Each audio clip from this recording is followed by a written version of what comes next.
বাংলাদেশে সবচেয়ে বেশি কর্মসংস্থানের যোগানদাতা হচ্ছে রাজনৈতিক দল, কোনো কোম্পানি না, কোনো ইন্ডাস্ট্রি না, কোনো গ্রুপ অফ কোম্পানিজ অথবা বিগ কংগ্লোমারেট বলতে আমরা যাদেরকে বুঝি তারা কেউ না। বাংলাদেশে সবচেয়ে বেশি চাকুরি বাকুরি পরিচয় কর্মসংস্থান এইটা তৈরি করে হচ্ছে রাজনৈতিক দলগুলো। আওয়ামী লীগ গত 16 বছরে ধরেন অন রেগুলার বেসিস 35 থেকে 40 লক্ষ লোকদেরকে বিভিন্ন জায়গায় কর্মসংস্থান প্রোভাইড করেছে। এবং অন্যান্য বড় দল যারা ক্ষমতায় ছিলেন অথবা এখনো দেশে রাজনীতি করছেন, তাদেরও এই বিশাল অংশের রাজনৈতিক নেতাকর্মীদের কোনো পেশা নাই, কোনো পরিচয় নাই। তাদের একমাত্র পরিচয় হচ্ছে তারা একটা রাজনৈতিক দল করেন, তার একটা পদ আছে এবং ওই পদ বিক্রি করার মধ্য দিয়ে তিনি চাঁদাবাজি করেন, লোকাল মাঠ ঘাট হাটের ইজারা নেন, জলমহল নেন, বালুমহল নেন, সরকারের খাস জমিতে দোকানপাট বিল্ডিং করে ভাড়া দেন। তারপরে হচ্ছে ডিসি অফিসে বিভিন্ন যে পাবলিক ওয়ার্কস ডিপার্টমেন্টগুলো আছে সেখান থেকে তারা ঠিকাদারি নেন। এই বাজার টাজার এগুলোই হচ্ছে বাংলাদেশের রাজনীতিবিদদের মোটা দাগে আয় উপার্জনের জায়গা।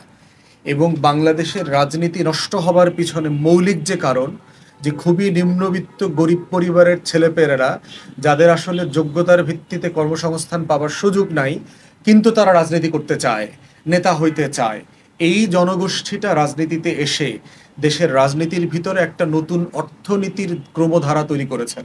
এটাকে আমরা বলছি রাজনীতির অর্থনীতি।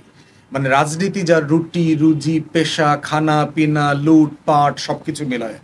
এরপরে দেখবেন ময়লা আবর্জনার ব্যবসা আছে, ডিশের ব্যবসা আছে, নেটের ব্যবসা আছে, ফুটপাতের দোকান বসানোর ব্যবসা আছে। আমি নিজেও বলেছি, আমার কাছে অনেকবার আসছে এই অঞ্চলের ফুটপাতের 10-20 এলাকা একটা ইজারা নেওয়ার ব্যবস্থা করা যায় কিনা, নিরাপত্তা দেওয়ার ব্যবস্থা করা যায় কিনা। তো সেই বাস্তবতাগুলো বাংলাদেশের রাজনীতিতে আছে। তো সেইখানে আমাদেরকে মাথায় রাখতে হবে একটা আর্থসামাজিক বাস্তবতা, যে দেশের প্রায় 80% মানুষ দরিদ্র সীমার নিচে বাস করে, 2 থেকে 3 কোটি শিক্ষিত ডিগ্রি পাস লোক বেকার, কর্মসংস্থান নাই, বিশাল মাদকাসক্ত জনগোষ্ঠী আছে, ইয়াবা ফেন্সিডিলের স্বর্গরাজ্য হয়ে আছে। সেই বাস্তবতায় এই লক্ষ লক্ষ মানুষের হাতে বিকল্পটা কি? রাষ্ট্র সরকারকে বিকল্প কর্মসংস্থানের আয়োজন করতে পারছে কিনা? কেন রাজনৈতিক দলের আশ্রয়ে প্রশ্রয়ে এই চাঁদাবাজ গোষ্ঠীর তৈরি হয়েছে, জন্ম হয়েছে? তো সেইখানে দেখবেন যে বিএনপি কিন্তু ডিসাইসিভলি এইগুলোকে হ্যান্ডেল করবার চেষ্টা করছে।